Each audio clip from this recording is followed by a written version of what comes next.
Today we're going to start with the adjustment called depreciation. So it actually tells you exactly what it is. A depreciation is a devalue, right? Yes. Now let's quickly think about it. If I buy a car, now I buy this car. Her name is Daisy because she's got daisies on her. There's a window and a steering wheel, and there I'm sitting. You can't see me because I've got the dark windows, ne? So this is Daisy. I buy Daisy for 50,000 rand. Now that 50,000 rand, I call her cost. This is her cost price. The original price I paid for her. Can that price change? Yes. No, because I bought it and I paid it. I'm not going to... Sorry, there's something weird here. I'm not going to change the price and pay in or whatever. I almost bought it and I drive away with it and now it's my car. Okay. Now I'm going to open up a thing I call an asset register. So an asset register is an extremely important thing because all the information of that specific vehicle would be on it. So this is what I think. In the old days, they would print a form, né, that needs to be filled in and kept up to date, and it was in a file. But I think in today's world, we will open up a folder, call it asset registers, and then when you open the folder, there will be a file for every asset that you own. Because if I own 7 cars, I'm going to have 7 asset registers because each one gives the individual asset information. Okay. Now, we do not depreciate land and buildings because land and buildings appreciate. Their value goes up. We are only going to depreciate with vehicles and equipment. And the equipment would be your big equipment. You're not going to do it for every chair and for every table. You're going to do it for the computer, every computer. You're going to do it for every machinery, copy machines, stuff like that. Okay. So now, on the asset register, I will say, what type of vehicle is this? Now, I'm someone going to say this is a Volkswagen. And I'm going to write the registration XY4242ZA GP. I'm going to say the date. Oh, just the date purchased. Ne? Let's say it was the 1st of March 2023. I'm going to say the trader I bought it from, Menlyn Retail. Okay. Then I will also have something here that I will say method of depreciation. No, this is information I will give you. Method of depreciation, and then they're going to give you the method, which I will explain to you later. They will say the percentage of depreciation. Then they will give you a percentage, right? And then they'll say sold or sell by date. And then they'll put in the selling price, the sold at sales price, to who. Can you see every piece of detail? Okay, now, further in the asset register, you'll have a column for dates. You'll have a column for depreciation.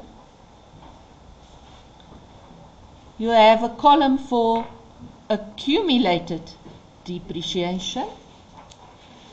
and you'll have a column, and there's two words for it. You can either call it the carry value, and another word for it is the book value, meaning this is what it's worth. That's how much it's worth after depreciation. Yes, yes. So let me explain this to you. I'm going to do the asset register for you, that you can understand it. So I say to you, my financial year ends every year 28 February. Okay? So now I see, okay, I bought it the 1st of March 23. Ne? So my year is going to end 28 February 24. Okay? What is my cost price? Oh, I forgot to put that in. Cost price. It's 50,000. Ne? So, let's say I depreciated 10,000 Rand a year. Okay? So then my depreciation is 10,000. Okay? My accumulated depreciation, if I look now, I've only depreciated 10. So again, it's going to be 10,000. What is going to be my carry value? 40,000. So now when I sell it, how did I do it? I set the 50,000 cost less the 10,000 accumulated. Let me write it here. It's your cost price less your accumulated depreciation gives you your carry value. So it's always going to be. Always, never changes. Okay, so now if I sell it and I get 41,000 for it, did I make a profit or a loss? A profit of 1,000 because it's only worth 40,000. Okay, even though I paid 50 for it, at this stage it's only worth 40,000. So let's do the next year. So the next year is the first, so that's done. It's the 1st of March 24, because can you see it's just the next day. Up until 28 February 25. Let's say my depreciation is constant every year 10,000. What is my accumulated now? 20,000. Can you see the word accumulate means adding?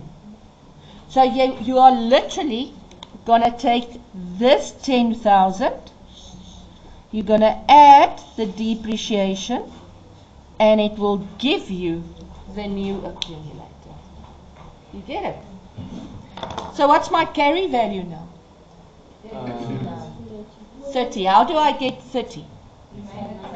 You can do it one of two ways. You take the cost price, 50,000, less the accumulated, 20, gives you 30. How else can you get it? The carry value less the depreciation. If I say the 40,000 less the 10, it gives me the 30, because that 40 is already minus that 10. Yes? Ma'am, what's the difference between the first column and the second? Okay, so depreciation is an expense, and an expense you close off every year. So in your depreciation you will only see the devaluing for that year. And how is depreciation an expense? Like you take it or? I will tell you now. Okay.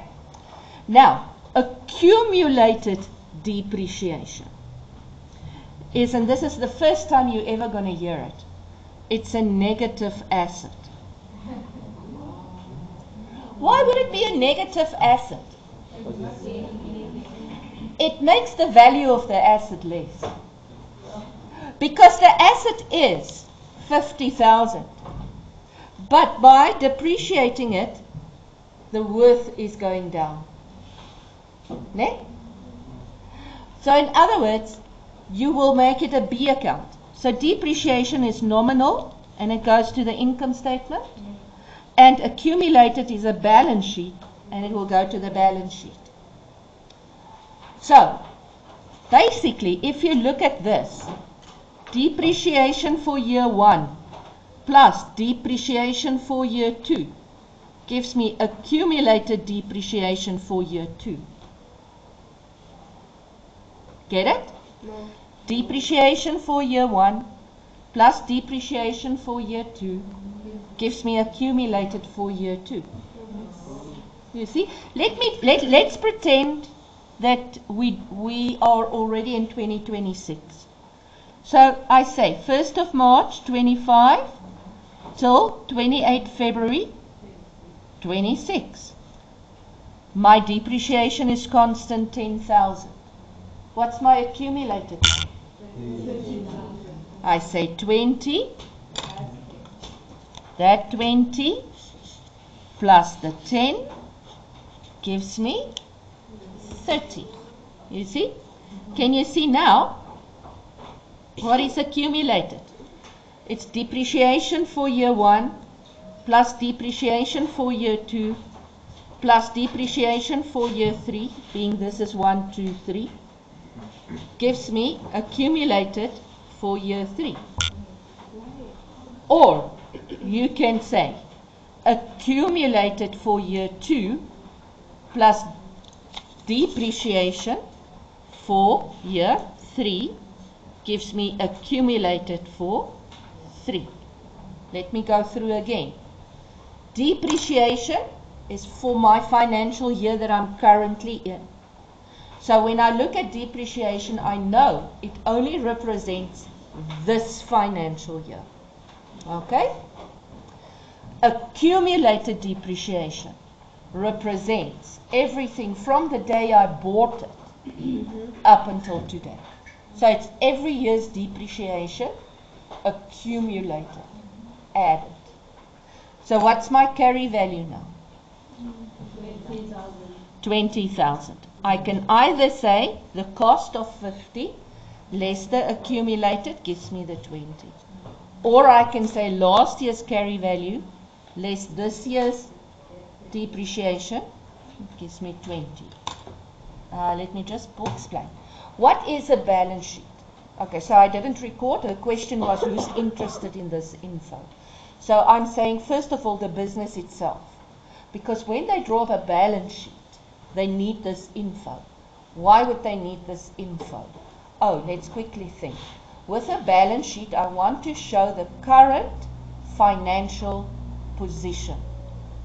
Okay? So now I'm asking you, am I going to show in the balance sheet phase the 50,000 or the 20,000 carry value? The 20,000 carry value.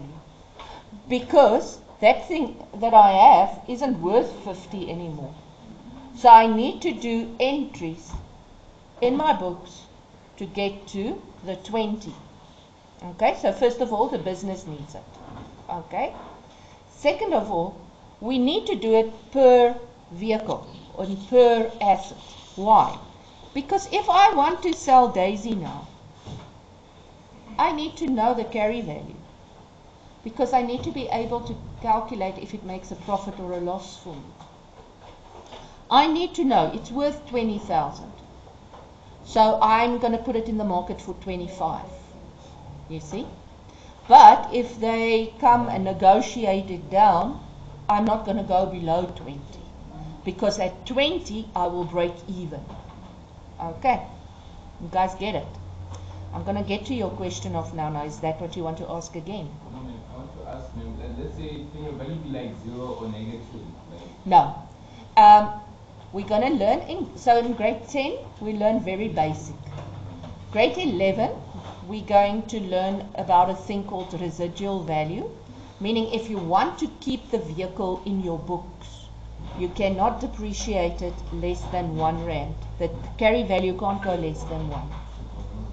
But if you want to give it away or whatever, then it can become 0. Then you depreciate it to 0, né? And then that vehicle is no longer in your books. Yeah, but it can't go negative. It can't have a negative value. Yes. So if we, our business buys a second-hand to us or the value that they got it for? No, the value I pay for it, because that's my new cost price. Okay, does that make sense? I quickly want to answer your question. You asked me what is depreciation? So depreciation is actually a virtual entry because there's no money. They call it, so let me write it for you. Depreciation is a non-cash item. And of course accumulated depreciation and carry value. They are all non-cash items. Okay? Meaning depreciation doesn't bring money in and it doesn't take money out.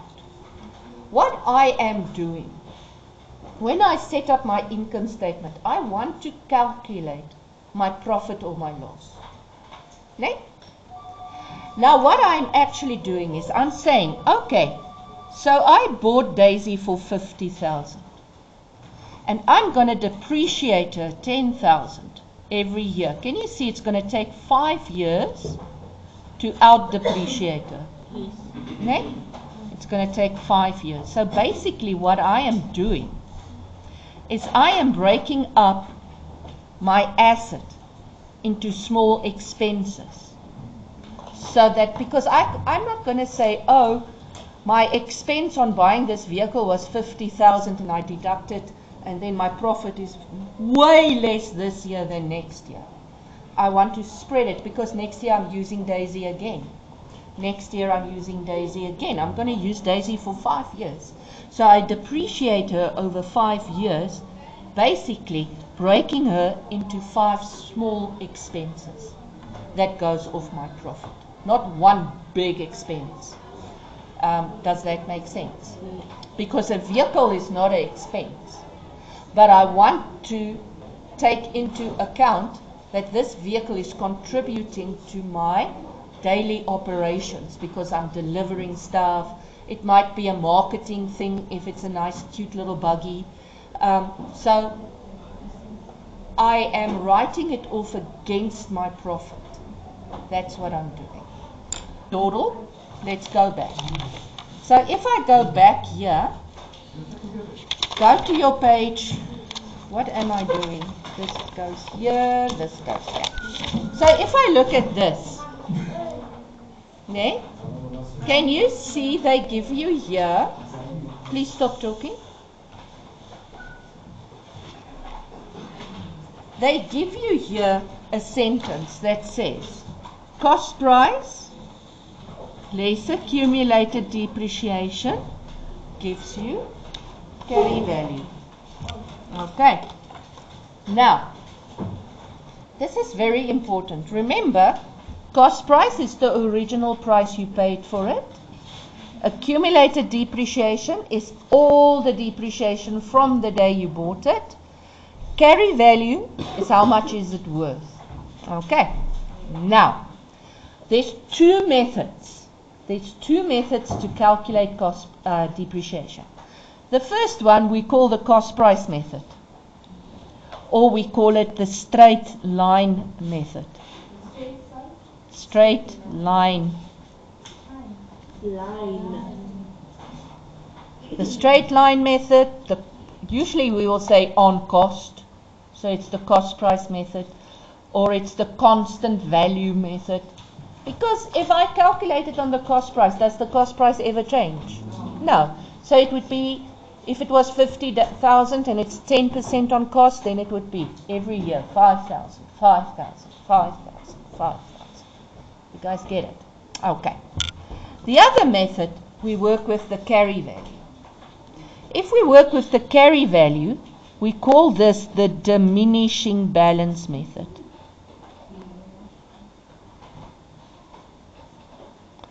So diminish means getting smaller. So you always work on the smaller value. Yes. How do you know which method, like in the lab, do they tell you must use the straight line method or the diminishing method? And the calculation? Look. Oh. See? So what I did here is I gave you the balances, the start of the year. Can you see? This isn't new assets. Can you see that? Can you see that they already have accumulated depreciation? Meaning, up to now, I already wrote off 120. Okay. First thing you need to remember, this isn't one vehicle. This might be 7 vehicles, it might be 2 vehicles. You don't know, because they didn't tell you. This is the total T account. Okay. And then we buy a new vehicle and a new computer, and then they give you this, and this is your golden information. Can you see?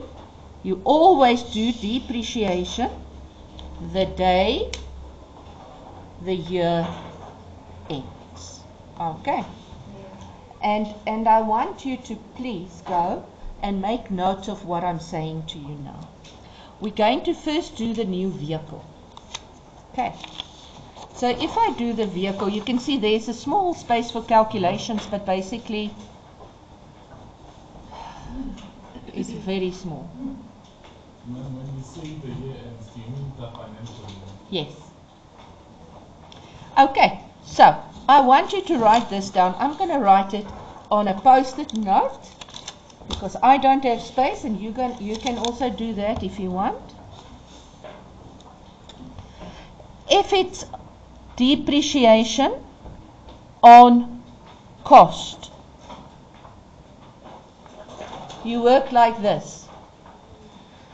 The new one, the new one, you're going to times with the percentage, and you're going to times it with the months. Obviously. Because you're not going to depreciate it for the whole year if you only bought it 2 months before the year end. What do you mean new? This, new. There's a new vehicle. So this is the old one, meaning the start of the year, if I draw a line, the start of the year on the 1st of March, I had vehicles to the value of 400,000. Now they say a new vehicle was purchased for cash on the 1st of November. There I have a new one, 210. So what is my total vehicles the 28th of February now? 610. But can you see now, the old one I had the whole time, but the new one I only had there. So I want to, it's always like you want to fit it with the time you have it. So this is what I'm saying here. So this new one, that one, I'm going to times with the months.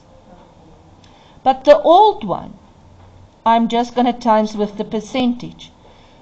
And I'm going to write this here. You don't have to write it. But I'm going to write here for you. It's 12 over 12. So it's actually 1. So you actually don't have to write it. I'm just writing it here that you can see the similarness. Okay. This one is 12 over 12. This one is going to be what? 7 over 12 or 5 over 12. Okay.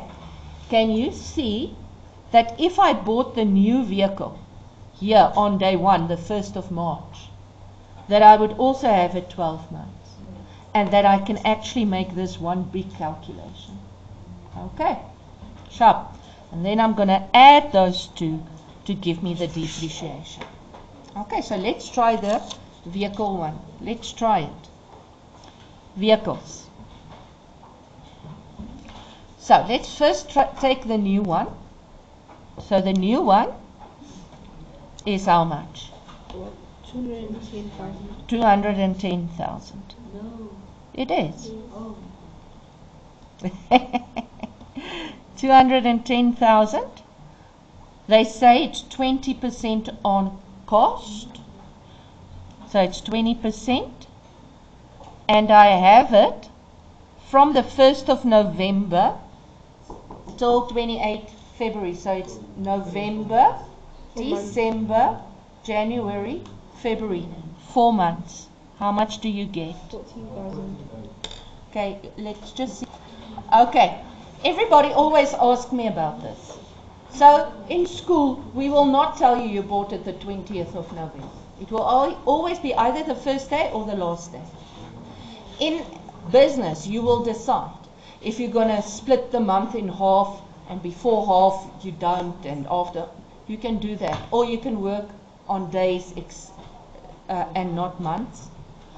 Or you can decide any part of the month makes it a whole month. Okay. So, but we don't do that in school. So you guys say 14,000. Yes. Okay, 14,000. So now I need to do the old one. The old one is this one, the 400,000. So 400,000 times 20% for 12 months gives me 80,000. So my depreciation is 94,000.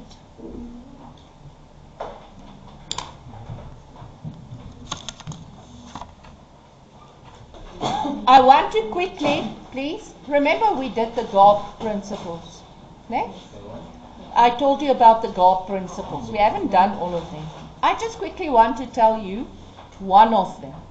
And one of them is the consistency principle.